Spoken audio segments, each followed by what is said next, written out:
Hey folks, Matt from artoftheimage.com. So, as we mentioned in the last video, the new Canon T5i has been announced by Canon, and or the EOS 700D for those of you that in parts of the world where it's called the EOS 700D as opposed to the T5i, Digital Rebel, whatever you want to call it, is out. And as I mentioned in the last video, not much, if anything, to distinguish it from the older T4i. Almost makes you wonder, certainly makes me wonder, why Canon has brought out this this camera badged as a T5i when it's really just a T4i. But it begs the question, if this is their new flagship, this is their new announcement, the Canon T5i, how does it stack up against Nikon's D5200, their new flagship in this level on the food chain of cameras, as it were.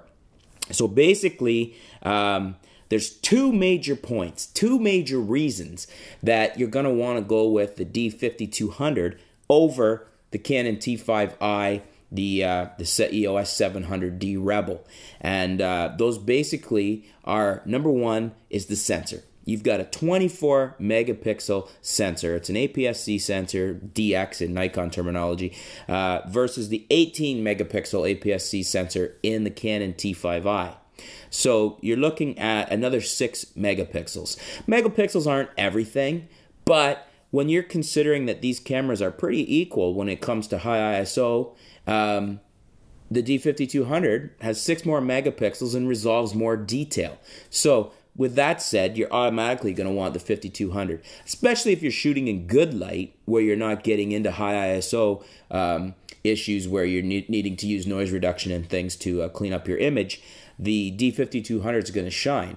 It's going to resolve a lot more detail than the T5i, and especially if you're into portraits where you're using studio lighting, product shots with studio lighting, landscape photographers, these type of things, you're going to want the D5200 over the T5i for that very reason, the sensor right there. Now, number two is the autofocus system. So number one was the sensor, which is a big part of a camera, and number two is the autofocus system, which is another huge part of a camera. The D5200 has a 39-point autofocus system with 9 sensors that are cross-type sensors. So that's 39-point autofocus system with 9 cross-type sensors. In the T5i, we've got a 9-point AF system, all cross-type sensors with a central f2.8 sensor, and it's inherited from the now aging 60D. So what we have here in the 5200 is a superior autofocus system. So you take one, and that's the sensor, and two, and that's the autofocus system. And there's two big reasons why you're going to want to look at the D5200 over the Canon T5i. Thanks for tuning in, folks. Stay tuned. We'll be back soon with some new videos, some new articles. We'll keep you up to date with what's going on in the world of photography here at artoftheimage.com. Thanks a lot.